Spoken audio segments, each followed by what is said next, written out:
پیغمبر کے سخت مشکل جواب میں ہے، خدائے قہار ہے غضب پر، کھلے ہیں بدکاریوں کے دفتر، بچا لو آ کر شفیع محشر، تمہارا بندہ عذاب میں ہے۔ کریم ایسا ملا کہ جس کے کھلے ہیں ہاتھ اور بھرے خزانے، کریم ایسا ملا کہ جس کے کھلے ہیں ہاتھ اور بھرے خزانے، بتاؤ اے مفلسوں کے پھر کیوں تمہارا دل اضطراب میں ہے، بتاؤ اے مفلسوں کہ پھر کیوں تمہارا دل اضطراب میں ہے۔ اور وہ گل ہے لبھائے نازک ان کے، ہزار جھڑتے ہیں پھول جن سے، گلاب گلشن میں دیکھے بلبل، یہ دیکھ گلشن گلاب میں ہے۔ کریم اپنے کرم کا صدقہ لئیم بے قدر کو نہ شرما، تو اور رضا سے حساب لینا، رضا بھی کوئی حساب میں ہے۔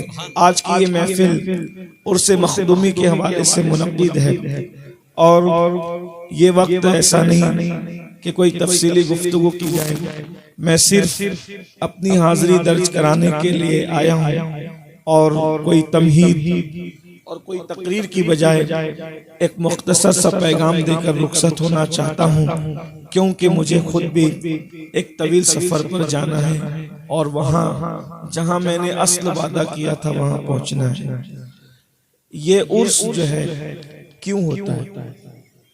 ہم نے ہر چیز کے مقصد کو فراموش کیا ہے۔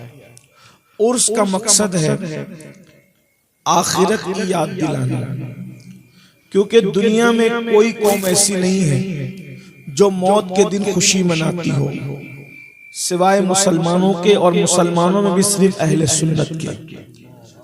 ہر قوم موت کے دن غم مناتی ہے، یہ اہل سنت ہے جو موت کے دن خوشی مناتی ہے، ہمارا جگر ہے۔ اور کیوں خوشی مناتے ہیں؟ اس کی وجہ جس کا عرس ہوتا ہے اسی پہ خوشی مناتے ہیں، سب پہ نہیں مناتے۔ وجہ یہ ہے کہ ہمارا عقیدہ ہے کہ جو صاحب عرس ہوتا ہے وہ مر کر مٹی میں نہیں مل جاتا، بلکہ صاحب عرس اللہ کی بارگاہ میں وصال کا شرف حاصل کرتا ہے۔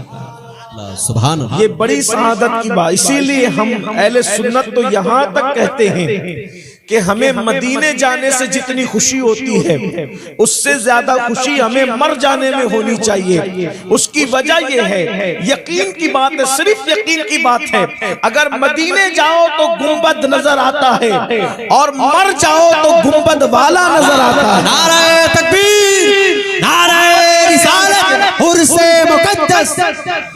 گنبد کی زیارت کے وقت آپ کو کوئی ہٹا سکتا ہے، پیچھے کر سکتا ہے، مخل ہو سکتا ہے، لیکن جب مر کے قبر میں جاؤ، مرنے کی قیمت کتنی قیمتی ہے، وفا کی قیمت کتنی قیمتی ہے، جب مر جاؤ تو گنبد والا بے حجاب سامنے ہوتا ہے، اور جی بھر کر انسان دیدار کرتا رہتا ہے۔ میرے امام کہتے ہیں قبر میں لہرائیں گے تا حشر چشمے نور کے جلوہ فرما ہوگی جب طلعت رسول اللہ۔ آج پھولے نہ سمائیں گے کفن میں آسی، قبر کی شب ہے کس گل سے ملاقات کی رات۔ لیکن ایک بات یاد رکھنا، کس کی قبر میں اجالا ہوگا، کس کی قبر میں دیدار ہوگا، کس کی قبر میں رونقیں ہوگی، اس کی کوئی گارنٹی نہیں ہے۔ بڑی معذرت کے ساتھ بہت اللہ والے کہلانے والے ایسے ہوں گے کہ جن کی قبر میں سانپ اور بچھو ہوں گے، ہو سکتا ہے، اس لیے کہ اللہ والے کہلانے میں کسی کو دھوکہ ہو سکتا ہے، اور بہت ایسے بدنام زمانہ بھی ہوں گے جن کی قبر جنت کے باغوں میں سے باغ ہوگی، اس لیے کہ وہ جس سے راضی ہونا چاہیں کتے کو پانی پلانے پر بھی راضی ہو جاتا ہے، اور اگر راضی نہ ہونا چاہیں تو ہزاروں سال سجدہ کرنے والے سے بھی راضی نہیں ہوتا۔ تو اب ہمیں اپنی قبر کی تیاری، عرس کا مقصد ہے فکر آخرت۔ ان لوگوں نے اپنی زندگی کو رضائے الہی کے لیے گزار دیا، تو ان کی موت کے دن بھی اتنا بڑا مجمع لگ گیا، لیکن جو لوگ رضائے الہی کے لیے زندگی نہیں گزارتے پھر ان کا کیا ہو سکتا ہے؟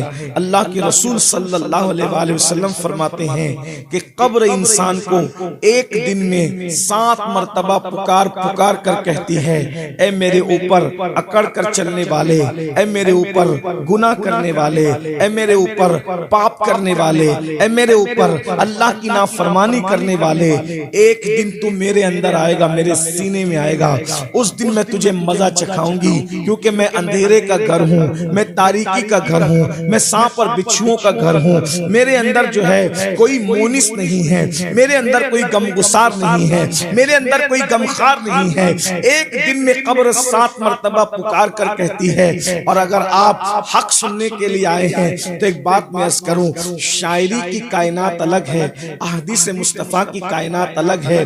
ہم شاعری کی دنیا کا احترام ضرور کرتے ہیں لیکن اتنا ہی جتنا شریعت اجازت دیتی ہے، مگر احادیث کی دنیا پر ہمارا اتنا یقین ہے، کتنا یقین ہے، ہمیں اپنے ماؤں کا بیٹا ہونے پر جتنا یقین ہے اس سے زیادہ حدیث رسول پر یقین ہے۔ میرے بھائیوں، یہ جو آپ نے اور ہم نے سبق پڑھ لیا ہے، ادھر مریں گے ادھر جنت میں جائیں گے، پھر ہم کچھ کریں، جوا کھیلتے رہیں گے پھر بھی ہاتھ سے جنت نہیں جاتی، مسجدوں کو ویران کرتے رہیں گے پھر بھی ہاتھ سے جنت نہیں جاتی، ماؤں کو گالیاں دیتے رہیں گے پھر بھی ہاتھ سے جنت نہیں جاتی، نشہ کرتے رہیں گے پھر بھی ہاتھ سے جنت نہیں جاتی، کیونکہ آپ نے تو اس کا دامن پکڑا اور اس کا پکڑا اور اس کا پکڑا۔ لیکن آئیے آنکھ کھولنے کے لیے میں پوری ذمہ داری کے ساتھ صحاح ستہ کی ایک حدیث پیش کر رہا ہوں، جس کو شرح الصدور میں علامہ جلال الدین سیوطی رحمت اللہ تعالی علیہ نے لکھا ہے۔ تھوڑا توجہ کے ساتھ اس کو سن لیں خدا کے لیے۔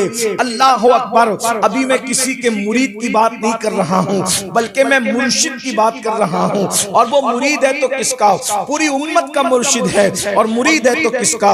اس ذات کا۔ اللہ اکبر، جسے دنیا مصطفیٰ جان رحمت کہتی ہے، سید المعصومین کہتی ہے، شفیع المذنبین کہتی ہے۔ اور یہ بات یاد رکھیں، آپ جانتے ہیں صحابہ میں ایک ایسے صحابی کا وصال ہوا ہے، اللہ اکبر، جس کو رسول اللہ نے اللہ سید الانصار کا لقب عطا فرمایا ہے۔ شاید اسی بات پر میں اپنی گفتگو مکمل کر لوں گا، وہ طویل گفتگو نہیں، کیونکہ مجھے 2 بجے نکلنا تھا اور اس میں صرف اب 5 منٹ بچے ہیں، میں اس میں گفتگو پوری کروں گا۔ اگر میں ایسا نہ کر سکا تو شاید میں کئی وعدہ خلافی کرنے والوں میں ہو جاؤں گا، اس لیے آپ میری گفتگو پر توجہ کرنا، دھیان دینا، بہت توجہ کرنا، سب کی توجہ۔ میں اپنے آپ سے بھی مخاطب ہوں اور آپ سے بھی مخاطب ہوں، میں آپ سے الگ نہیں ہوں، لیکن یاد رکھیے وصال کس کا ہوا ہے، ذرا توجہ کیجئے گا۔ وصال کس کا ہوا ہے؟ جسے میرے آقا نے لقب عطا کیا ہے سید الانصار، یعنی جتنے حضور کے مدینے کے انصاری صحابہ تھے، انصار تھے، ان سب کے سردار کا وصال ہوا ہے۔ آقا نے ان کو لقب دیا ہے سید الانصار۔ اور نمبر 2، ان کے وصال کے موقع پر حضور خود بھی روئے ہیں اور روتے روتے اچانک مسکرائے ہیں۔ میں اپنی بہنوں کی بھی توجہ چاہتا ہوں۔ اللہ اکبر، قبر کسے کہتے ہیں؟ قبر ہی ایک وہ مقام ہے نہ جہاں کسی کی ڈگری چلتی ہے، نہ دادا گیری چلتی ہے، نہ بابا گیری چلتی ہے، وہاں کسی کا کچھ نہیں چلتا، وہاں صرف اللہ کی مرضی چلتی ہے۔ اللہ اکبر، وہ جو چاہے فیصلہ کرے۔ اللہ سید الانصار کا وصال ہوا، میرے آقا روتے روتے مسکرا پڑے۔ صحابہ نے عرض کی، میرے آقا ہمارے ماں باپ آپ پر قربان، آپ روتے روتے کیوں مسکرا رہے ہیں؟ تو میرے سرکار فرماتے ہیں، یہ سید الانصار سعد ابن معاذ، جس کی روح جب آسمانوں پر لے جائی گئی تو اس کی روح کی خوشی میں عرش جھوم رہا تھا، میں نے عرش کو جھومتے دیکھا، عرش کو خوشی سے جھومتے دیکھا، اس لیے میں مسکرا پڑا۔ میرے امام کہتے ہیں، اللہ اکبر، واسطہ پیارے کا ایسا ہو کہ جو سنی مرے، یوں نہ فرمائے تیرے شہید کے وہ فاجر گیا، اور عرش پہ دھومے مچے وہ مومن صالح ملا، عرش پہ دھومے مچے وہ مومن صالح ملا، فرش سے ماتم اٹھے وہ طیب و طاہر گیا، اور ٹھوکریں کھاتے پھرو گے، ٹھوکریں کھاتے بانٹے پھرو گے ان کے در پہ پڑ رہو. قافلہ تو اے رضا اول گیا آخر گیا, قافلہ تو اے رضا اول گیا آخر گیا. سید الانصار کا وصال عرش جھوم رہا ہے. اور تیسری بات یہ 70,000 فرشتے ان کے جنازے میں زمین پر اترے ہیں.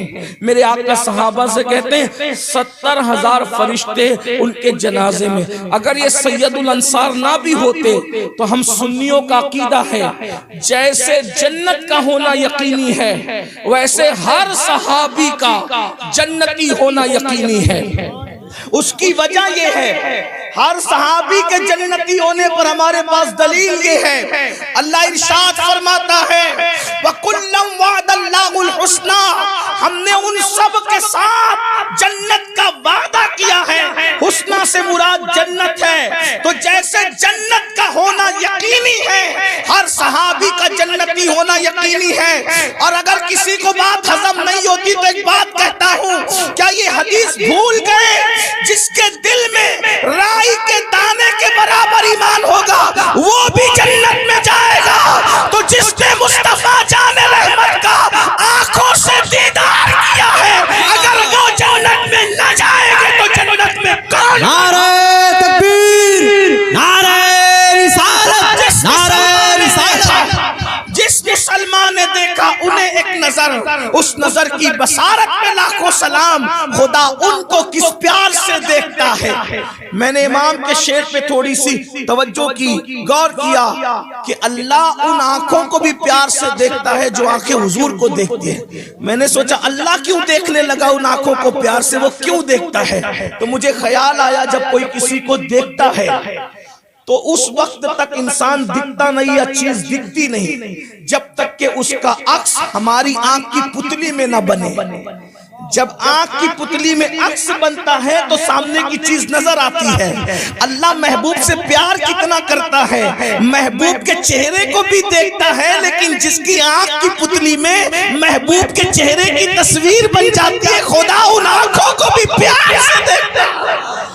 میرے امام نے کیا نقشہ کھینچا ہے, خدا ان کو کس پیار سے دیکھتا ہے جو آنکھیں ہیں محوے لقائے محمد.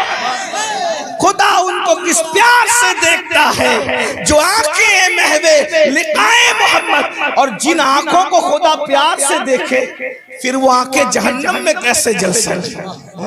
اس لیے جہنمیوں کو اپنی اصلاح کر لینی چاہیے.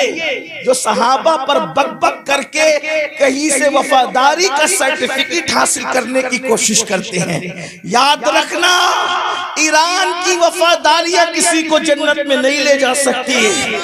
اگر وفا لے کر جائے گی تو مصطفیٰ جان رحمت کی وفا جنت میں لے کے جائے گی. اور نبی کا سچا وفادار وہی ہے جو اہل البیت کا بھی ادب کرتا ہو اور صحابہ کا بھی ادب کرتا ہو.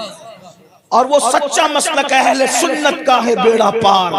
اصحاب حضور نجم ہے اور ناؤ ہے اطرت رسول اللہ کی. اصحاب نجوم رہنما ہے کشتی ہے آل مصطفیٰ. عرض کر رہا تھا توجہ کریں, میں نے وضاحت کر دی کہ ہر صحابی رسول اللہ کا جنتی ہمارے سنیوں کے عقیدے میں. دوسروں کی بات میں نہیں کرتا کیونکہ مجمع سنیوں کا, جلسہ سنیوں کا, عرس سنیوں کا, بیٹھے سنی ہیں, دوسرے غیر ضروریوں کا ذکر ابھی میں نہیں کرتا. لیکن آپ کی توجہ میری طرف ہے تو میں بات کرنے لگا ہوں. کیا سید الانصار کا وصال ہوا, عرش جس کے وصال پہ جھوما, 70,000 فرشتے آسمان سے زمین پہ آئے جس کے جنازے میں شرکت کے لیے. مجھے اس پہ اس لیے تعجب نہیں کہ اس سے بڑی فضیلت ان کو حاصل ہے. فرشتوں کا آنا بھی بڑی بات ہے لیکن اس سے بڑی بات یہ ہے کہ ان کے جنازے میں حضور خود بھی چل رہے ہیں. جانے ملائکہ جس کے, جانے کائنات جس کے جنازے میں آ جائیں. اب بتائیں اس سے بڑا خوش نصیب کون ہو سکتا ہے. لیکن سنیوں یہی عبرت کی بات ہے, جن کے رتبے ہیں سوا ان کو سوا مشکل ہے. یہی عبرت کی بات ہے جب حضور نے ان کو, حضور جب جس کے جنازے میں جائیں, بھئی اگر ہمارے کسی کے جنازے میں پیر صاحب آ جائیں, سید صاحب, سید بادشاہ آ جائیں, ہم کہیں یار کیا خوش نصیب ہے, پیر صاحب آ گئے یہ تو بخشا ہی گیا. محمد علی فیضی مدعی رسول آ گئے وہ تو بخشا ہی گیا. اور وہ فلاں صاحب آ گئے تو وہ بخشا ہی گیا. ایک بات یاد رکھنا، بخشا کون جائے گا؟ ایک بات، میں تبرکات کے بزرگوں کے آنے جانے کا احترام، ادب، نسبت سب کا قائل ہوں۔ مختصر میں کوئی صفائی نہ پیش کروں، صرف اتنا کہہ دوں، فکر رضا کے ہم وارث، فکر رضا ہماری محافظ، اس سے بڑی بات اور کیا ہو سکتی۔ لیکن ایک بات جو حقیقت ہے، امت کی تعلیم اور امت کی عبرت کے لیے حضور نے اس کو بیان کیا، اور جس کو حضور بیان کر دے اس کو ہم چھپا نہیں سکتے۔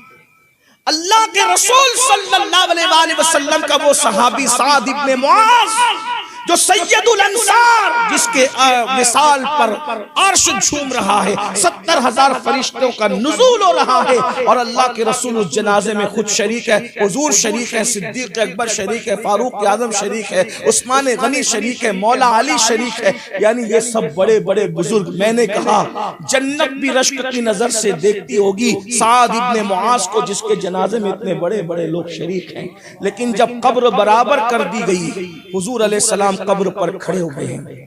اللہ کے رسول کے چہرے پہ ایک رنگ آتا ہے، دوسرا رنگ آتا ہے، ایک رنگ آتا ہے، دوسرا رنگ آتا ہے۔ حضور کے چہرے پر مختصر یہ کہ پریشانی کے یا کچھ غم کے آثار، غم زدہ کے چہرے پر، غم گسار کے چہرے پر کچھ غم کے آثار نظر آتے ہیں، اور اللہ کے رسول علیہ السلام کی زبان سے ایک آواز ترتیب پاتی ہے، اللہ اکبر، اللہ اکبر، سبحان اللہ، سبحان اللہ، الحمدللہ، الحمدللہ۔ حضور تکبیر، تسبیح، تحمید پڑھتے ہیں، اور تھوڑی دیر کے بعد حضور علیہ السلام کے چہرے پہ پھر خوشی کے آثار ظاہر ہوتے ہیں۔ ان کا تو کام بن گیا، جس کی قبر پر حضور کھڑے تھے۔ صحابہ نے پوچھا آقا ان کے قبر پہ کھڑے تھے تو آپ کے چہرے پر کچھ پریشانی کے آثار کیوں ظاہر ہو رہے تھے؟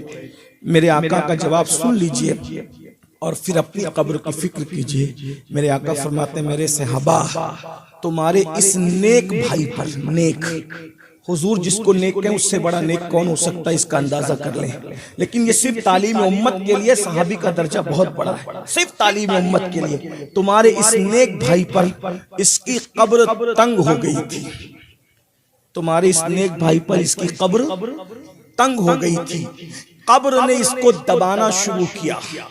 میرے آقا علیہ السلام فرماتے ہیں، شرح الصدور میں امام سیوطی نے لکھا، جب قبر نے سعد کو دبایا تو سعد اتنا پتلا ہو گیا جیسے بال، سعد بال کی طرح پتلے ہو گئے۔ غور فرمائیے گا، ابھی میں کسی پیر کسی مرید کی بات نہیں کر رہا ہوں، بلکہ سب مرشدوں کی جان، سب پیروں کی جان، مصطفیٰ جان رحمت کے مرید کی بات کر رہا ہوں۔ مرشد قبر پر کھڑا ہے، حالانکہ یہ قبر کا دبانا بھی درجات کی بلندی اللہ والوں کے لیے، اللہ والوں کے لیے درجے کوئی گستاخی نہیں، درجات کی بلندی، لیکن اپنی عبرت، ہماری عبرت۔ فرمایا وہ بال کی طرح ہو گیا۔ اور پھر دوسرے مقام پر امام سیوطی ہی نے لکھا کہ اگر قبر کے دبانے کے بچنے سے کوئی، قبر کے دبانے سے اگر کوئی بچ سکتا تھا، قبر اگر کسی کو نہ دباتی اگر کوئی بچ سکتا تھا یہی نیک بندہ تھا، مگر قبر نے اس کو بھی دبایا۔ اور آقا نے ایک مقام پر اور ارشاد فرمایا، قبر نے سعد کو اتنا دبایا کہ اس کی ہڈیاں ایک دوسرے میں مل گئی۔ آقا نے فرمایا کس کی؟ جس کے وصال پہ عرش جھوم رہا ہے مسرت سے، جس کے جنازے میں 70,000 فرشتوں کا نزول ہو رہا ہے، جس کے جنازے میں سید المعصومین مصطفیٰ جان رحمت خود تشریف لا رہے ہیں، قبر ان کو بھی دبا رہی ہے۔ اور آقا فرماتے اتنا دبایا کہ ہڈیاں ایک دوسرے میں پیوست ہو گئی۔ صحابہ کرام نے عرض کیا آقا قبر نے ان کو کیوں دبایا، ان کے دبانے کی وجہ کیا تھی؟ تو میں احتیاط کے ساتھ، چونکہ میرا مسلک سراپا ادب ہے، پیغام بھی پہنچ جائے، ادب کا دامن بھی نہ چھوٹے، تشریح کے ساتھ عرض کروں، بے احتیاطی میں لاشعوری طور پر یہ پیشاب کے چھینٹوں سے بچ نہیں پاتے تھے۔ یعنی جب یہ استنجا کرتے یا بکریاں چراتے یا بکریوں کے پیشاب کے چھینٹے آتے یا خود پیشاب کے چھینٹے آتے تو لاشعوری طور پر، جان بوجھ کے نہیں کیا، لاشعوری طور پر یہ پیشاب کے چھینٹوں سے بچ نہیں پاتے تھے، اس لیے قبر نے اتنا دبایا کہ ان کی ہڈیاں ایک دوسرے میں پیوست ہو گئی، قبر نے اتنا دبایا کہ یہ بال کی طرح ہو گئے۔ اب آپ مجھے بتاؤ مسلمانوں، اب بھی ہم عبرت حاصل نہیں کرتے؟ اب بھی ہم جنت کے ٹھیکیدار بن کے رہیں گے؟ ارے صحابی رسول، ان کی مرتبے تو بہت بڑے، وہ جنتی لوگ ہیں، حضور کے یار ہیں، یقینی جنتی ہے وہ لوگ۔ اگر لاشعوری طور پہ پیشاب کے چھینٹے سے نہ بچے تو قبر ان کو دبا رہی ہے۔ ایک مقام پر آقا نے فرمایا قبر کے دبانے کی آواز انسان اور جنات کے علاوہ ساری مخلوق نے سنا۔ مصنف ابن عبد الرزاق میں ہے، صحابہ باتیں کرتے تھے حضور کی اس سے سخت حدیث ہم نے نہیں سنی، ایسا شخص بھی قبر میں دبایا جائے گا۔ اب مجھے بتاؤ، جب ایسی ہستی قبر میں دبائی جا رہی ہے صرف اس وجہ سے کہ پیشاب کے چھینٹوں سے لاشعوری طور پہ نہ بچ سکے، تو قبر میں یوں دبایا جا رہا ہے، حالانکہ عذاب کے طور پہ نہیں، سزا کے طور پہ نہیں، درجات کی بلندی کے طور پہ، محبتوں کے طور پہ، شفقتوں کے طور پر، اللہ اکبر، اس عمل کے کفارے کے طور پہ۔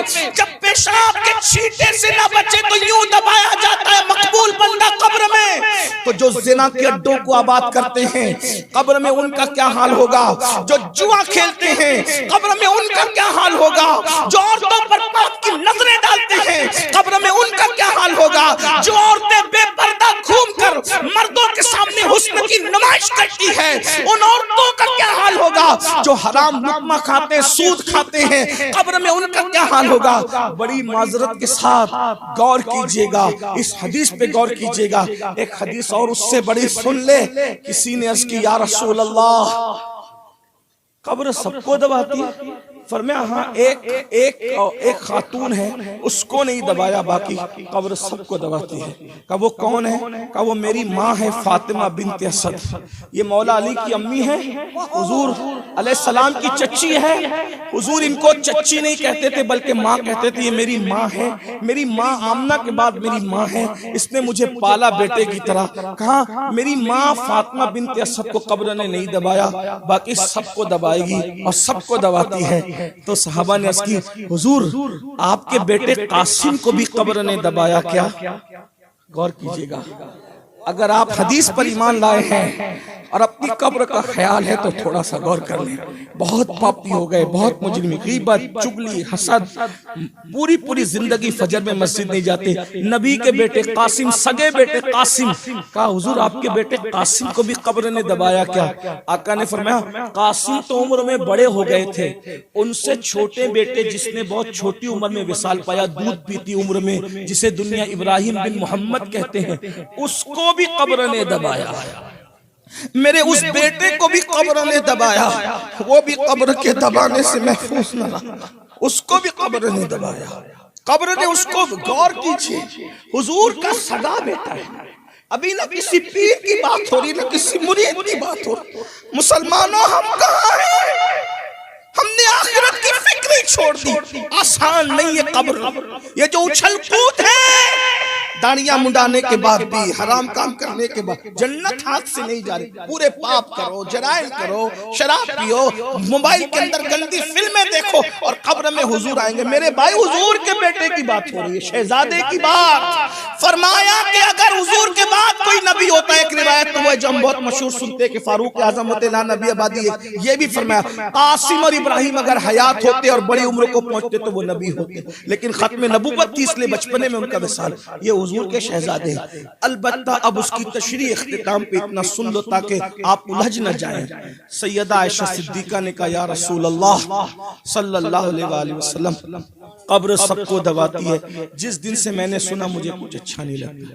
فرمایا عائشہ دباتی تو سب کو ہے، سب کو دباتی ہے، لیکن جس سے اللہ ناراض ہوتا ہے اس کو ایسے دباتی ہے کہ اس کی ہڈیاں پسلیاں توڑ دیتی ہیں اور ایک پسلی دوسرے میں گھس جائے، لیکن اللہ جس سے راضی ہوتا ہے اس کو بھی دباتی ہے، مگر ایسے دباتی ہے جیسے کوئی ماں برسوں سے بچھڑے ہوئے بچے کو اپنے سینے سے لگا کر کے دے۔ وما علینا الا البلاغ۔ السلام۔